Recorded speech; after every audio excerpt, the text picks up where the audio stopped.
I had done too much in the dark for you to take what was mine in the light now. Like, I own this moment. And so I think a lot of us, we miss that. We're wanting this belief, but it came because I showed up, I did the work, I got the belief from the time spent and that investment. My return was that confidence and belief.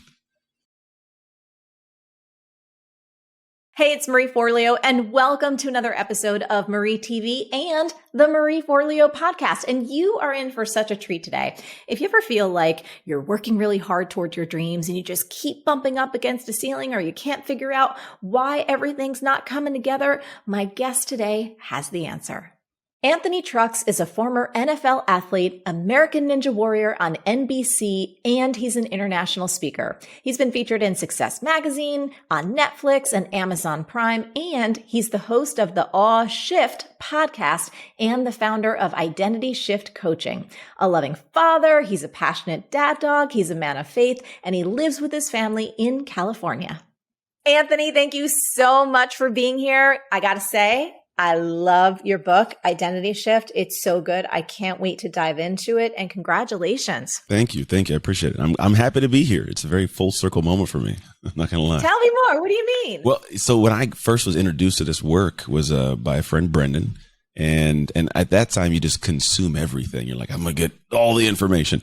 And it happened across your work. And it was funny because at the time I grabbed it and it's like, you typically like, hey, ladies, and it's all women and it's pink and it's cute. And I was like, I don't care. I love what she's talking about. So I actually joined B School years ago, like 2015, maybe. And I watched every video, did everything. I loved it. And it was definitely one of the early on helpers for me to start the online coaching I do now. I love that. Thank you for sharing that. And I just want to tell you, I had so much fun reading your book. I was actually going to tell you this off camera, but I'm going to tell you on. The storytelling in the beginning is fantastic. And I actually have more ideas for you that I'm going to share off camera. But I just want to say for everyone watching, if you don't yet have Anthony's book, Identity Shift, we're going to talk more about it today, but you really need to read it and pay extra special attention to that opening story because you have a real gift there, my friend. I have not seen that from a lot of folks, and it's something that I want to see grow even further into the future. Oh, cool. So with that said, talking about stories, first of all, this notion of identity, I could not agree more. Every time I find myself creating a new program, writing a book, doing any kind of deep work with myself, I come back to that piece, right? Because it really is that pivotal. If we don't shift who we believe we are or what we believe we are capable of, nothing else is going to work. All the external stuff just stays on the surface. And I can't wait to unpack this with you. But before we go there, let's talk about your story because it's extraordinary. Let's go back to when you were a child and you and your beautiful siblings, you were put in foster care. Yeah. And in the book, you shared some staggering statistics. I'm going to repeat them here, that in the prison system, 75% of foster kids are actually foster kids, and only 1% or less of foster kids graduate from college. Yeah. And that just broke my heart. So can you tell us about your story and the lessons and the growth that came from that? Yeah. So it's one of those things where there's a statement that I love. I found years later, and it goes, a smooth sea makes not a skilled sailor. And I think later on in life, I've come to this kind of realization that I did not like what happened, but I have a great appreciation for it. And so, yeah, that 75% of prison inmates in America are former foster kids, because I think we all go through what I experienced early on, which was, I was given away by the person who's supposed to love me and care for me the most. I was put into these situations where I'm a paycheck, which means as long as I don't die in this home, they get a paycheck for me. And there's no social media, there's no videos, there's no and us foster kids, we want to go home to our parents. So we'll create these stories typically to be able to think like, well, if I'm not here, they'll send me home. They won't. So they don't know it's truth or what's being made up by the kid. And so when I tell them like, hey, I'm being forced to chase chickens to earn meals, they think I'm lying, but I really had to do that to earn meals. And if I didn't catch one, I didn't eat. If I stole food in the middle of the night, I got beat. There's houses that I was put in shopping carts, pushed down hills, forced to lick the bottom of people's shoes till my tongue bled. And like, that's just heinous stuff that there's like, if you tell a social worker that, they're like, that can't be real, but it was real. And so like, that was my upbringing. I believe that feeling and experience and emotion that I had, all of us that have that experience have, and we desire to have retribution and we don't want people in. So I think it creates a really bad recipe for individuals who end up doing criminal acts because, well, nobody cares about me, not even the person supposed to love me. And I want the rest of the world to feel the pain I do. So I'm going to go do X, Y, and Z. Yeah. I mean, just seeing who you are today, who you've become, what you've experienced, it is extraordinary. And it feels like this identity shift, which you've articulated so beautifully and brilliantly in the book, is something that has been stirring in you, right? Yeah. For many, many years. And tell us about when you did land in a home where you did start to get that unconditional love. Yeah. It was, it's the last home. It's my 6th foster home. I was 6 years old, landed in this family, and it was the first time I've been in a family that didn't look like me. So I'm a black man. This is an all white family, really poor. But what we lacked in like financials, we had in love. You know, we had a good anchored, I guess, family. I don't know how to explain it. My mom was always joking and had a lot of just funny jokes, but we didn't have much money. And so we do stuff, but like we didn't know. Like when you're a kid like that, you don't know you're poor until you go to school and these kids have more than you. So I had this weird dynamic. But the funny thing is, I think that my upbringing actually was a benefit to me in a certain area, because most people say, oh, a black kid shouldn't be with a white family because they don't know how to raise a black kid in this community and society. And it's odd that I've found a different perspective on society. So this family, they love me. And I think that's one of the big things. It was the first piece, but also there was never this separation of me from them. So when it happened at school, I was part of the unit. Like I'd have kids call me names and I'd come home. My mom would say like, hey, it's just a bad person. That kid's got stuff going on at home, right? So I didn't frame it as that entire group of white people are all bad. It was the ability for me to see a human for a human. And so like in that area of upbringing, like I did get some benefits. It definitely was an interesting dynamic because the only person in my school who looked like me and my family who looked like me. So that was the thing. But, you know, up until because I wasn't adopted till I was 14, but up until that time, like I finally had this area where people loved me, and it was hard to let them love me, which was weird. Like I didn't let them for a while. When I did, it changed my life. Well, I mean, it makes sense, right, Anthony? You had so much pain and so much rejection and so much that you dealt with from such a young age, so that by the time that you were 14, I would imagine there were so many incredible defenses that you had to have up in order to protect yourself. And what a beautiful blessing that you did wind up with that family that showed you a different possibility of unconditional love. Very much so. I also loved when you wrote about a particular thing that you overheard when you were 15. And I'm wondering if you can tell that story, because I think it's another example of something that, you wouldn't necessarily expect to be a big blessing, but it turned out to be. Huge. I think we all lack this gift, though, and we don't get it as often as we should. And if we do hear it, we sometimes push it away or we shun the person who said it. But so I was 15 years old, Mr. Howell's English class. And at this time, I tried football for 2 years. My adoptive mom had been diagnosed with multiple sclerosis. So like the family was focused on that. And I was checking out. I was actually probably headed down a path towards those statistics we mentioned earlier. And I'm in class and these two girls are talking at a table, like a chair next to me, and they have no idea I'm listening. And one girl says to the other, well, the reason I'm so bad is because I'm in foster care. And it's funny, I didn't even notice this. Actually, I work with a guy who unpacks stories, and I bypassed this completely. He goes, hold on, what? Go back there. And so I told him, he goes, do you realize that was the moment? I go, what was the moment? He goes, that was the moment that you got the gift that made you you. I'm like, how? He goes, well, if you think about it, like that was the excuse in your head, right? He goes, well, what did it do? And I said, well, when I heard that, it unsettled me. And I went home. I remember looking in a mirror going, I don't want to have that be the excuse 20 years from now as to I'm a bad dad or a bad husband, or whatever it is. And that was the catalyst to me waking up, because I heard and go, oof, that's an unsettling feeling. She actually gave me this gift of a repurposing of some experience where I could say, no, I don't want this to be my path. I want to be great.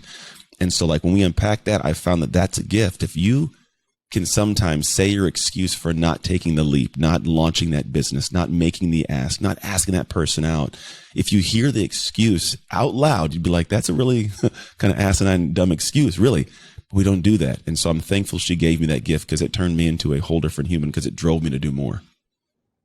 And tell me then about that turnaround at that age. Is that where, like, had you always had dreams in terms of football and kind of held them almost at bay? Like, oh, well, that's not for me. I don't have what it takes to get there. I'm curious about how that pivotal moment then launched you into the next part of your life. Yeah, well, to be honest, I had the proof at that time that I was not good at the game.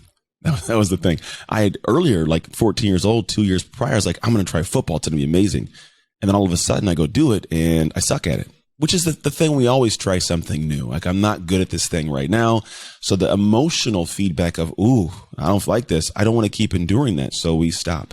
And I did that after 2 years. And then I was sliding in the background. She says that statement. I remember going home and going, no, I want to be great.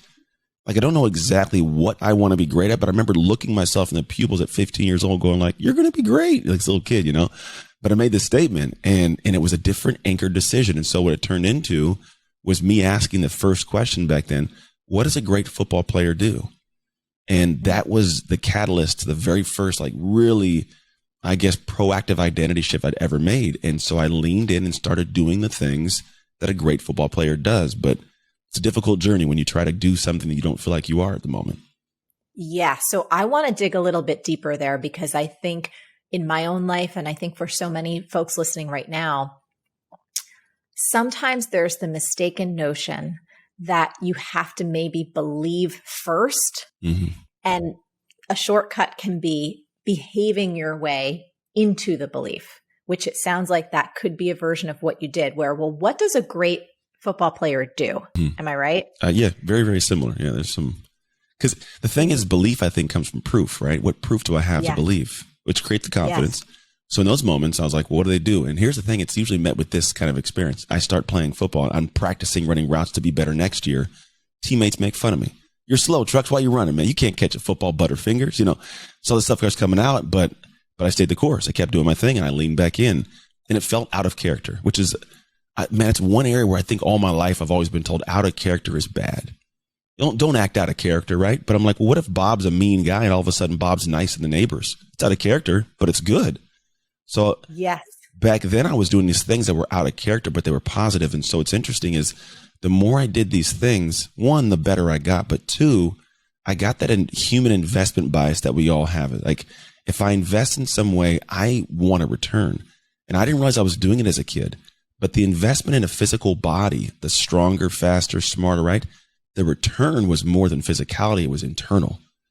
The return was, no, I am this guy now. So when I came the next year, like, what I had done in the dark, I had done too much in the dark for you to take what was mine in the light now.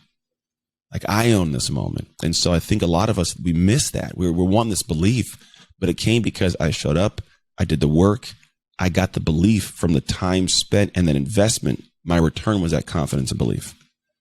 That's incredible.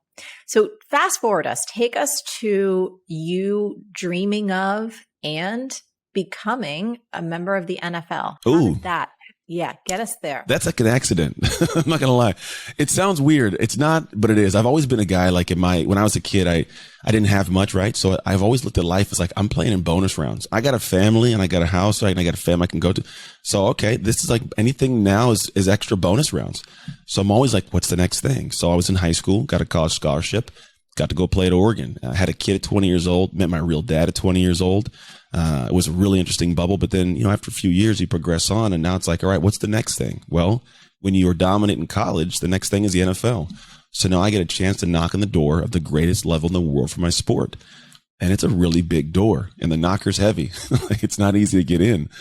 And I got in, and I remember being in that situation. It's crazy, as I had some of those same feelings of like, do I belong here? At one point, most people don't know this, my rookie year, I was 20 feet away from the meeting room with all the coaches and telling them I was going to quit and go home.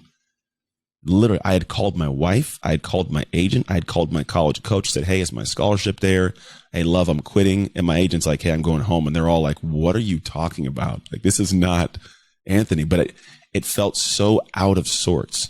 I was like, I don't want to do this. And I had to have a conversation serendipitously with a guy who happened to run across my path. And had a really deep convo that kind of sparked a new perspective of how I'm going to move forward and lean me back into it. But yeah, like, even in the NFL, like, having done well in college, I still had this lack of, I belong here. Curious, what was that conversation that you had? Like, I would imagine if you were on the edge of quitting, right? Of giving up, resigning, getting out of this, and you had already told, it sounds like your wife, everybody, your agent, and you were about to kind of walk up and knock on that door and say, hey, I'm done. What turned it around in that conversation? Yeah, what's weird is it was sparked by, I had this necklace of my son that it was like this engraved dog tag. It was like, sketched into there with the laser from a mall in Oregon where I went to college.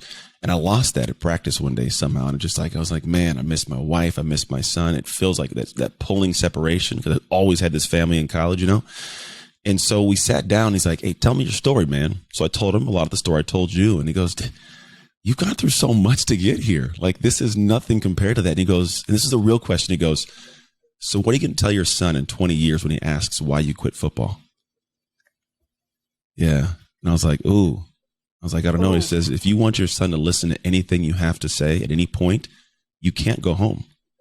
So he's like, you have to lean in and realize you're not leaning in just to get through it, but you could possibly make this team and do well, right? So it's like, and part of me was like, I'm gonna go make a choice. And I remember like going back upstairs and sitting there and going, all right, what do I got to lose? Like, I'm not going to die. I've gone through a lot. So I leaned back in. This is the crazy thing. So it was the middle of double days. It was like the first practice in between the first and second practice. I go back to practice for the second day. Now I was about to quit and I wasn't going to go to practice. I walk in the locker room and hanging on my locker is the dog tag with my son's picture. Oh, someone had found it from the groundskeepers, said, hey, whose is this? Somebody saw me wearing it, put it on my locker. So if I left, I never get that back. It was like God saying, like, good choice. Absolutely. God saying good choice. Okay. Now take us to, I think, what you've been through so much already. You're in the NFL. You decided not to quit. You're going there. And then it's not all rosy from there on out. Tell us what happens next. NFL stands for not for long. It's like the going thing. You get in, you get out, man. No, it was rough years, right? So I got cut the first season game for the Buccaneers, went home and did a bunch of workouts, got picked up week 13 by the Redskins, and then was there until the next year, got cut at the very first season game too, which was horrible. And then I had an opportunity to go with the Steelers, and I go there and I'm finally like making it. I'm like second string behind like starters, So like, which tells you like you're about to be playing this season, right? I was on special teams at least. In the first preseason game, I'm in there second half. I want to say, I can't recall 100%, but I remember like a play starts and I trip over a teammate and I go down, and as I'm getting up, the guy who was supposed to block me jumps on my back and tears my left shoulder. Now, I didn't know at the time was hurt because adrenaline's going. It's a football game. Everything hurts, But the next morning I couldn't lift my arm and go on to eventually like the season's over, have surgery, and eventually the career's over. And so it's interesting whenever you have this thing you've done for a long period of time. And I know you can attest to it. You had your career before, your dance stuff you used to do, like all that stuff, right? At some point in time, you wake up and you realize that you aren't doing that thing you used to do. And it's a heavy moment, like, because it could be a choice, right? For me, it was by chance. It was an injury, and it was a detrimental one. But for some people, it's like I send my kids to college. I leave this job. I start this business. But when you wake up and you go, I can't do that anymore, it hits you. And I hung around after that, like in that like first couple of months, like, okay. But little by little, it trickled into a really, really dark place after the game. And it was like the darkest, we'll call it identity crises I experienced and have experienced to date in my life. Yeah, I mean, well, first of all, I think our society too, we're kind of drenched in this soup of what you do is who you are. Unfortunately. And our culture is such, it's so weighted towards these ideas of success and achievement. And hey, I'm a product of it. You're a product of it. So many people, that are listening right now are also a product of it, which makes those shifts and those changes that much more of an existential crisis. You're Big like, time. well, who am I, right? If I can't do the thing that I've been doing for so long, do I have value? Can I contribute? Who am I? Who's going to love me? Am I even worth it? It's like it does go to a very dark place, and you start to layer in trauma from childhood. You start to layer in all of these different emotional wounds and layers that we all carry with us throughout our different circumstances.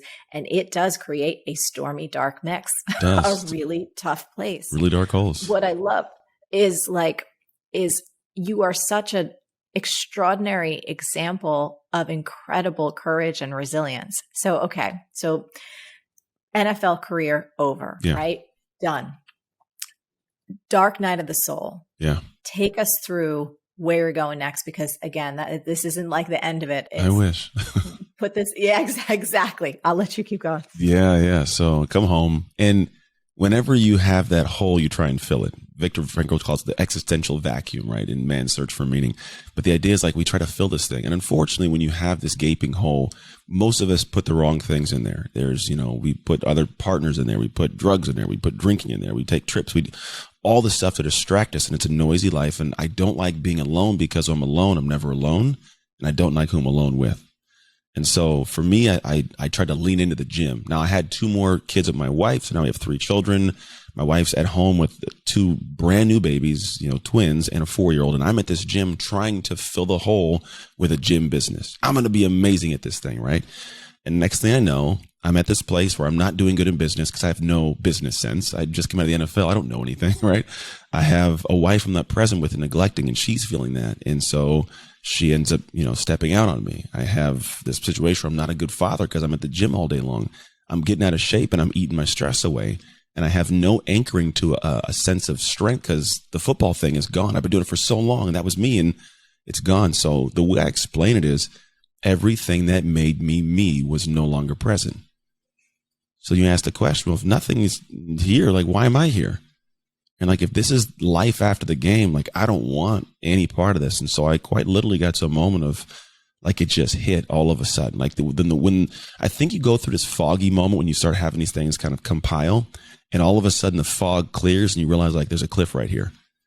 And I remember my buddy had said something. He noticed me in a fog and he goes, "Hey, this is your reality." And those words, like, it hit me. And at one night I put a text out to my friends and family, said, "Please tell my kids who their father was." And I was like off. And the goal was to go and find a store with like rat poison, but it was like 10 o'clock at night. So thankfully no stores were open. I ended up stopping an hour out of my town at a gas station and just sitting there. And I'm thankful that nothing was open, obviously, but also thankful that the emotion was able to subside.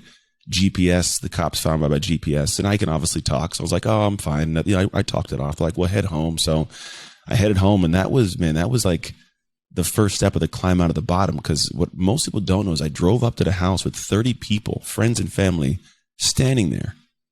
So not only did I have like this dark feeling, but now I got this overwhelming shame of like these people are out looking for me.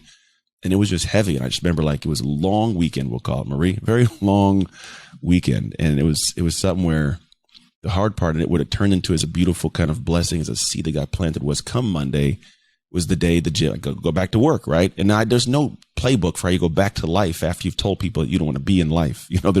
So I just go back to work. And I remember going back to work, and one of my former high school teammates, a good buddy of mine still, worked for me at the gym. He takes me to the back office. He says, "Hey, I got 2 things to tell you." One, says, "Don't ever do it again in your life."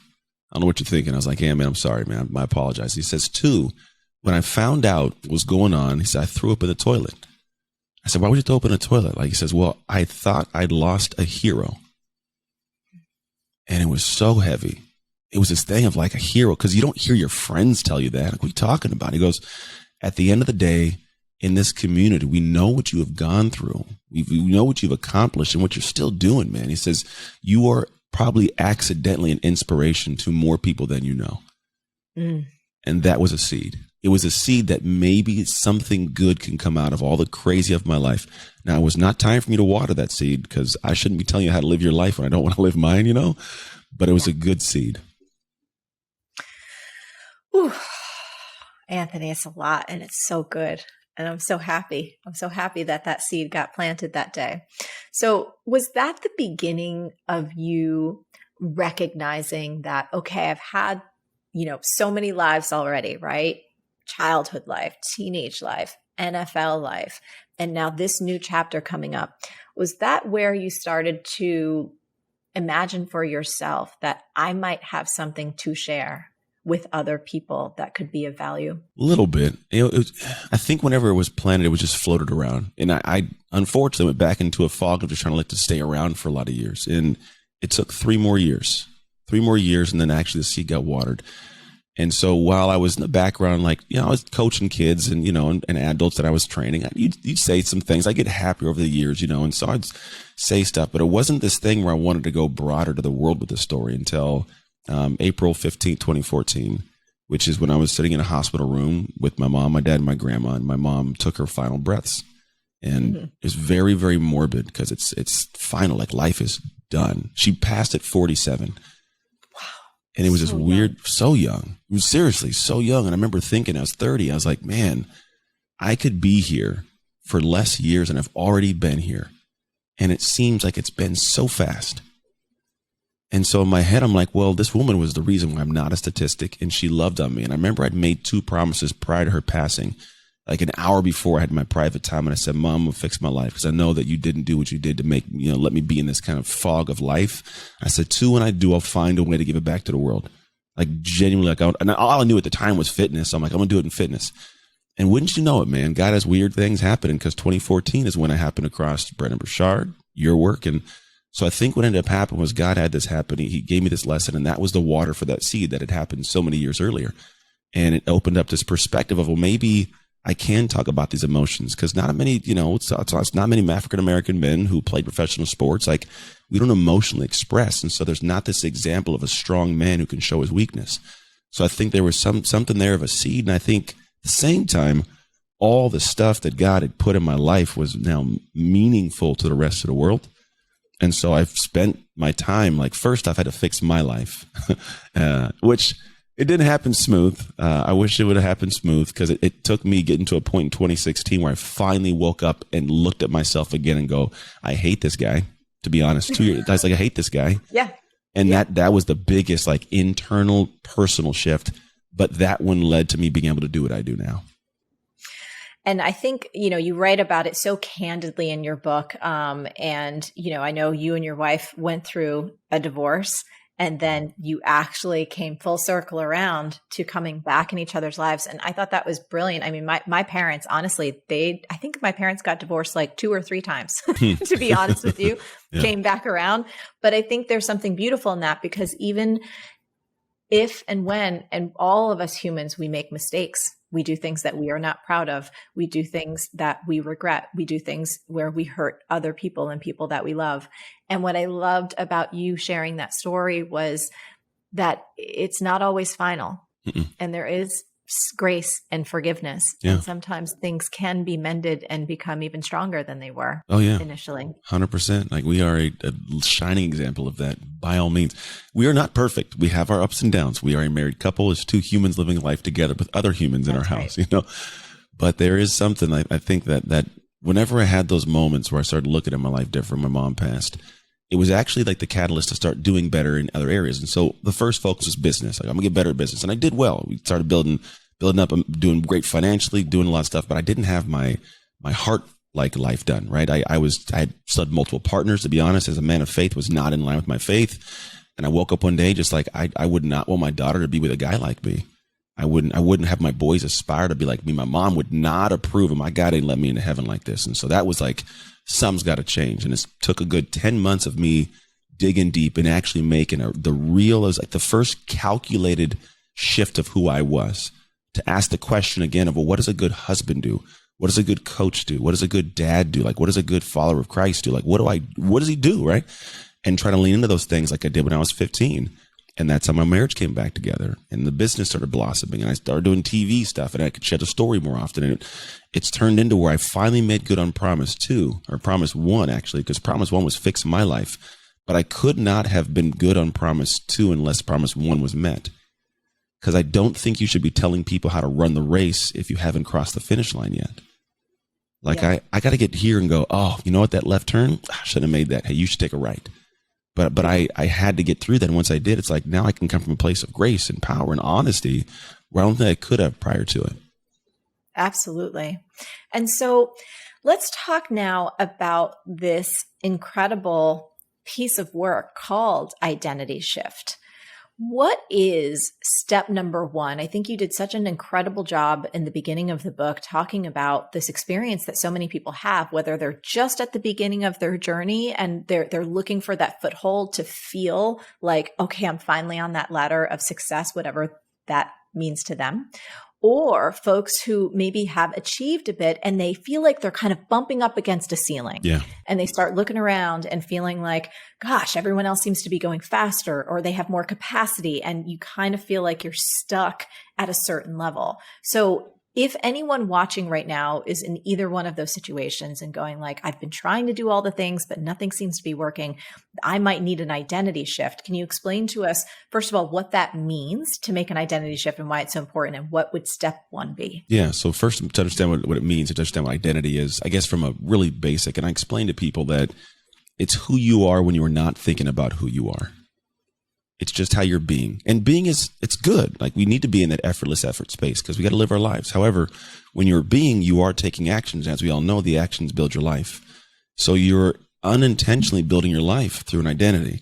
And if you don't shift the identity, what happens is the things you are doing, how you're being, will not become that person who has those things.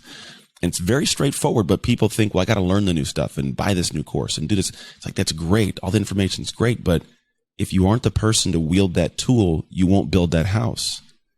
You'll have all the tools, but like, you'll fall short. It's like giving a baby a hammer. Like, they're not going to build a house, but give it to a construction worker, like they might build a house, So the first stage, which most people skip because it's very emotionally difficult, is like the first stage I went through when I was in that year of 2016. I had to really see who I was. There's a statement I love, and it's hard to see the label when you are inside of the jar. And a lot of us, we're sitting there living our lives going, why can't I achieve X, do X, have X? And it's like, you're oblivious to it. We'll call it blind spots, right? But there are people who tell us what we need to hear. And we go, they don't support me. They don't love me. Well, that's not maybe the truth. Maybe they love you enough to tell you. But if you keep bumping your head up against this thing, there's a possibility something you're doing is not the right thing for you. Doesn't mean it could be wrong or right for anybody else, but it might not be the right thing for you. We are so fast to go to the work that we never check and see, is this my work? So maybe you don't communicate well. Maybe you don't reciprocate well. Maybe you don't take, feedback well, whatever it may be. If that's inevitably happening as you're just being every day and you're unaware of it, that will keep you consistently stuck. Yes. And I think you give such great examples in the book too, of just, again, your storytelling in the beginning, genius, around this particular person who shows up late everywhere, right? Not keeping his word with himself, rushing out the door.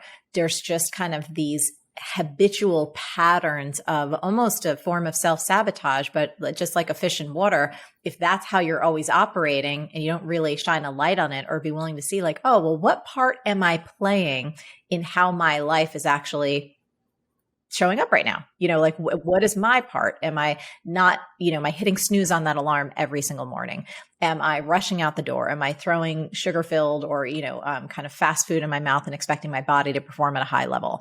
Am I not listening to my spouse? Am I spending all my time on something like this and not actually present with people? Yeah. And so this notion of seeing, I love how much emphasis you put on that about getting, this is my word, somewhat excited to see your own blind spots, to see the areas where you may be bumping your head against a wall and you don't really realize it. I like how you said that, because there is, I think once you get to a certain level of, I call it consciousness, you're like aware that these things you find out, there are opportunities to improve. So it does become an excitement for it. I think so many people are so deathly afraid of being pointed out. Like people will say, oh, I'm not perfect. But the moment you see an imperfection, they fight you on it. It's like, oh, but you just said you weren't perfect. So what makes you think that when I say this, like that's a problem? But that's the thing, is most people do not get excited for feedback. Yeah. And I think, it's an interesting statement. And I believe probably it may have to do with, this has been going on for a long time, but some people, the only place that they're looking for feedback per se is not necessarily from a gifted coach like yourself or from someone in their life that they trust and who trusts them and has their heart in a safe place, but they might be looking for it online, where like anybody can say anything, at any time of the day and just kind of throw stuff at you, whether or not it's accurate or whether or not you'd even respect that person. They don't even know you. Yeah. So I think, and again, you talk about this in Identity Shift. It's like having someone in your life who can help you see yourself clearly and can give you that feedback in a way that's honest and that's real, but that's not designed to crush your soul. Not at all. And the funny thing is most of us, if you look at it properly, the reason I get excited about it is now I get to see what's now new possibilities for me. Because if I was stuck here because of this thing I wasn't aware of, if you showed to me and I go, oh, it sucks that I got to figure this out. But if I do, oh, look what I can go do now. Like that's what I think is the beautiful transition people miss. It's like when we're pointing something out, it's not just so you can feel bad. It's so you can fix it and see what's newly possible. I don't know if it was in the book, but I tell a story about my dog. And like, when I go to the park, he's on a leash. He sees what's nearby, no excitement. The moment I take his leash off and his eyes pop up to see what's possible, he's gone, right? So it's that thing where we live with a leash that's behind our head, holding us unaware of it. But the moment it gets off and we're aware that it's off, there's a ton of new possibilities. I love it. So, okay, step number 1 is seeing. Yes. And that's the spot that most people don't want to go, but it's the most important one if we want to have an identity shift. What's step number 2? Step 2 is shift, which is, unfortunately, it's where everybody goes first. Because what happens is you end up doing stuff and you get burned out because like I'm doing the things, I'm doing the things, and I'm doing the things. And why don't I have the thing? And it's like, well, because you were doing the wrong things you didn't see. But if you have seen, the next stage is, it's kind of twofold. One is I must craft what I call the ideal identity. Like who is the individual who has what you want and how are they showing up? Because if you can understand what that is, we can build a plan into it through actions. But most people don't do that. They go, well, what does that person do? And what do they have? And I want that. And I want to do that. I'm going to do all these little things. And it's like, yeah, but at the end of the day, like you have to look deeper than just what you see and see how they're showing up as a human, because there's integrity behind that. There's honesty behind that. There's hard work behind that. And when you can do that, it shows up to where you can go, okay, if I see that as what an aspiration is, my shift work, my personalized shift plan is I need to do this specific thing. Because here's where people don't grasp. There's a transition we're trying to kind of cross. We call it a gap. I'm going to close this identity gap. The gap is where you go from this thing I have to do, it's dreary and it sucks and I hate it, to where I go from I don't want to do it to where it is incredibly difficult not to do it. There's this weird chasm that if you can jump that, like, for example, some people go, oh, I got to work out. At some point you work out and you go, I feel weird if I don't work out today. So who's going to work out and get in shape? Easier, right? It's the person who crosses that. And you first have to be able to set out the identity you're trying to go to and then chart the path to get there. Now, this isn't always where we start the work and actually do it. That's the last phase of it, because that's where it's really the magic happens. But the shift phase is, what's the ideal identity I want to shift into and actually look at it? And then what are the things that I must uniquely do that if I did them long enough, I could shift into that identity? That's great. And I love how you articulated this notion of it's not like doing it like pushing yourself or forcing yourself, which is such a drain on the energy. And it feels like, to your point, that's not necessarily an identity shift. It's almost like you're crawling on the top of a surface and you're trying to just grab the easy things to hope to get the outcome versus becoming the human who does this kind of thing naturally, mostly enthusiastically, as a authentic expression of your soul. And those are two very, very different, vastly different things. And it's, I think it's because everybody falls in love with the destination and not the day. Like everybody, I want this thing, and every day I'm presently aware of how far I am from that thing, and that's the measuring stick. And so I'm emotional, like, oh, I feel it every day. But if I fall in love with the day and the thing I'm supposed to do, because there's things that I don't inherently love to do, but I find joy around doing them. Like my wife, she has businesses and I'm her handyman. I don't always like to go do it. However, I'm like, you know what? There's some new albums I want to listen to. So I'm going to put them in my ear while I'm working. I'm like, I get to listen to cool music. Or my wife and I drive out. I get to spend an hour in the car with my wife having a catch-up conversation or whatever we haven't had to chat about. I find a way to fall in love with my day. And so the day gets done, things get met, and all of a sudden I arrive at destinations. I'm like, oh, super cool. But I want to get back to my day. So in fact, the destination is the journey. The destination isn't the destination. Yes. It's something we talk about in our world. And I often talk about this with my team. It's like we bring the party, right? Like if there is something that needs to happen, it must happen. I'm the responsible human to do it. I have one of two ways to go about it. I'm either going to begrudgingly do it and complain my way with it and resist it and wish I was doing something else, or embrace it like it was my idea in the first place, and I'm going to have a damn good time while it's happening. Yeah, that's how I do it. And that second version, right, is where not only all the magic happens, but the gorgeousness of life begins to get strung together, because all of those moments equal your life. I love this. Okay, tell me about step number 3. So we've got C, we've got shift, and where do we go next? Sustain. It's the last phase. It's the it's where the shift actually takes place. And I akin it to kind of like going to a coffee shop to do work. I go to the coffee shop. I know I got to get some work done, and I'm on my phone scrolling. I'm on social, right? Or I'm distracted talking to people. I'm like, oh, I finally noticed I got to work on this. So I put these things down and I try to focus, right? And I get in the first 5-10 minutes, I'm doing my thing. But then at some point in time, all of a sudden it drowns out and like 3 hours goes by. And I go, oh, I got the emails done. Like this is all moving smooth. Like oh, my to-do list is good. I feel good, right? And I explain to people that if you can create a discipline system that's set up of boundaries and structure, and it could be block time. There's ways to create a cocoon, right? Or a group of people around you that keep you dialed. What happens is where the first day, week, 2 weeks, it feels like that, like, oh, I got to focus. But after a while, all of a sudden you pop up 3 months later. It's like, wow, my life is better. My marriage is better. I'm in better shape. My business runs smoother. Like all these things happen. But the idea is I'm doing that while falling in love with the day. Like when we do our work, I'm like, what's the things we got to do to get there? Okay, great. Let's come back to the start. What's step 1 look like? What's step 2 look like? And only look at this. And so the discipline system is how can I get you to create a structure of discipline so you can love your day doing the things that you know will lead you to this end destination. Now, yes, they're going to feel awkward, out of character, but they don't consume your day. It might be a 15-minute thing like that, but the rest of it, it's all moving in that direction. And then all of a sudden you wake up and you go, wow, I've made more money. My relationship is generally closer and connected. I feel better in my body. Like those are the things that I want you to do. And people go, well, how do you know you made the shift? And I go, all of us can attest to this. There's a space and time in our past where I can go back and realize I was unsuccessful and go, what was it like to be that? Because I can't put myself back in that headspace. When you can notice you can't go back to that headspace, it's apparent you've made that shift.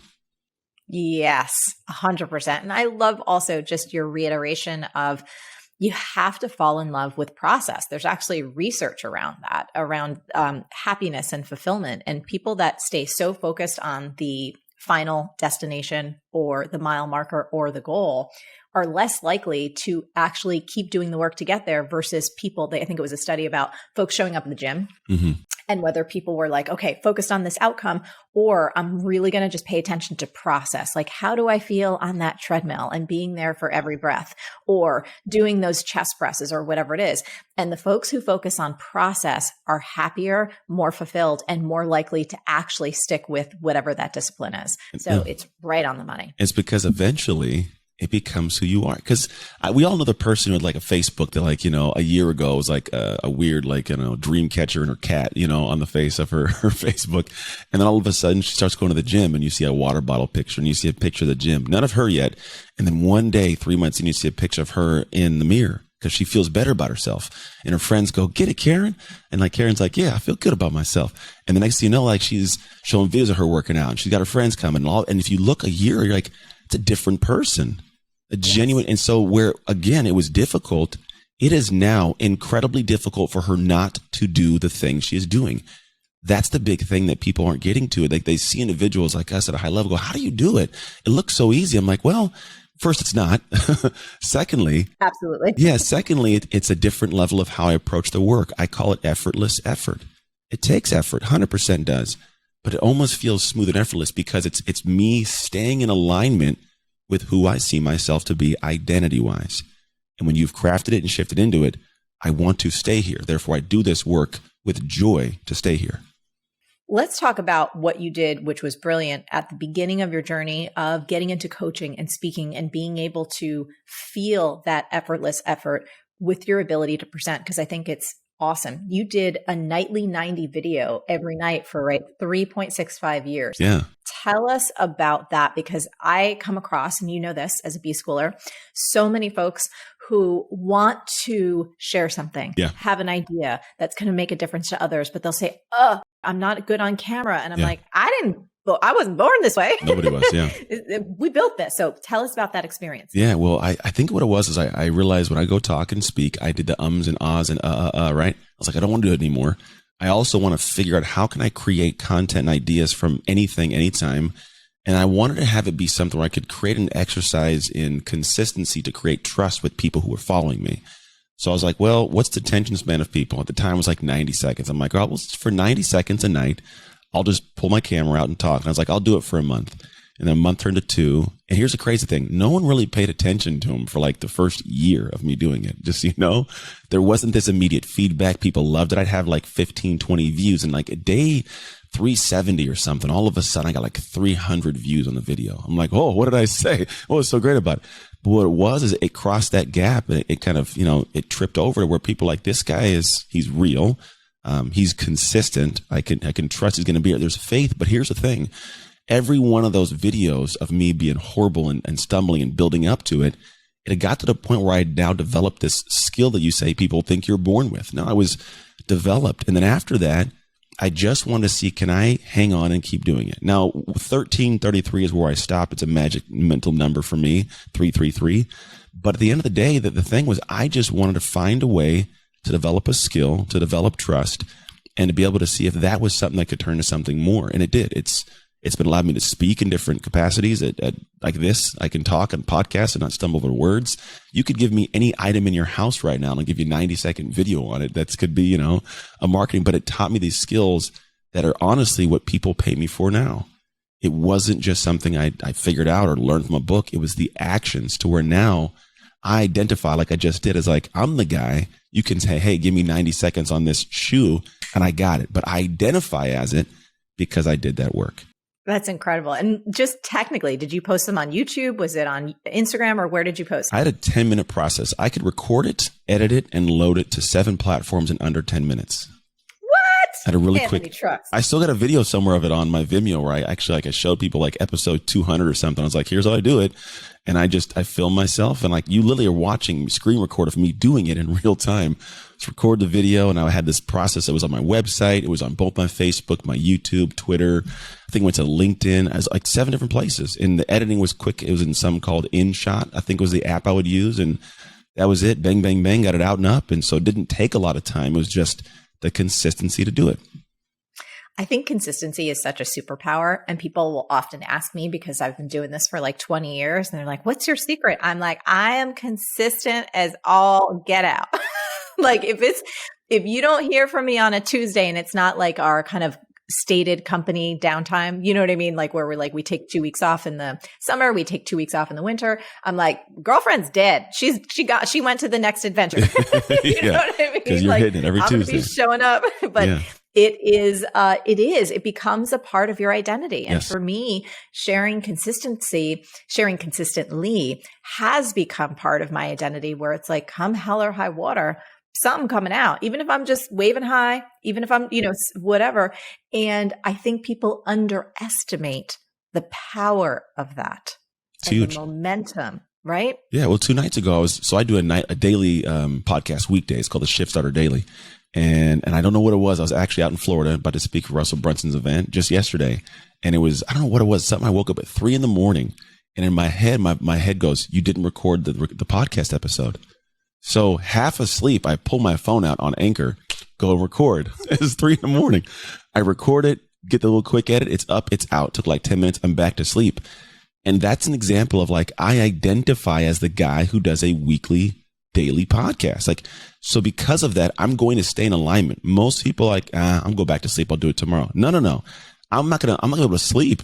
I'm going to lose sleep if I don't do it. So it's because of who I am as a consistent human that it's got to get done, come hell or high water. Yes, I love that. I love this. So as we wrap up today, is there one message or one challenge or one change in thought in terms of someone's identity that you want to leave people with? Yeah, the first and only thing that really stands out, it's the one gateway that if you can navigate this should be golden. And I call this everyone's greatest obstacle, ego. It's the area that so many people that will not push it away, so they never give themselves permission to improve. When I came out of the NFL, I had this ego that was like, I'm the best, I'm the greatest, right? But reality was, I didn't know business, I didn't know relationships, I was still a kid with kids, and that ego was a hindrance on me. And for a lot of people, it is. Now it has a good place, which is the ego for us is like, I'm consistent. I will protect that with my actions. But there are parts of my identity that don't need a protection. They need to be killed and then reborn, right? So everybody listening, the first step for you is not going to be going to see something, right? It's going to say, can I let my ego take a break for a minute and hear what needs to be told to me? And so I can give myself permission to improve in that and then go and shift and sustain. But if you don't drop the ego, you can't start the process properly. Anthony, you are such a gift. Thank you so much for this beautiful book. Welcome. Thank you so much for who you are as a human being and for making the time to be on the show today. It was really a joy. Seriously cool. I'm not lying. It's super cool. I'm telling my wife. Funny thing, my wife at a window of time, she wanted to do this stuff too, and she joined your program years and years ago, but she does something else now. But yeah, so you've been in both our lives. So thank you. Oh, well, please give her my very best. And I'm excited to see all of the incredible work that continues to pour out of that brilliant heart of yours. Thank you. Isn't Anthony just awesome? I really enjoyed this conversation. And once again, I do highly recommend his book, Identity Shift. I think it's amazing. Now, I'm curious, what's the biggest insight that you're taking away from this episode? And most importantly, how can you put that insight into action starting right now? As always, the best conversations happen over at the magical land of marieforleo.com. So head on over there and leave a comment now. And if you haven't already, while you're there, be sure to subscribe and become an MF Insider. Every single week, we send inspiring, action-oriented, fun, and motivating messages straight to your inbox, and I don't want you to miss out.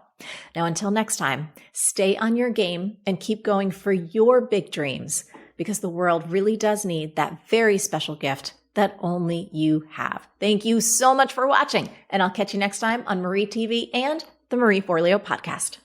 Hey, you having trouble bringing your dreams to life? Well, guess what? The problem isn't you. It's not that you're not hardworking or intelligent or deserving. It's that you haven't yet installed the one key belief that will change it all.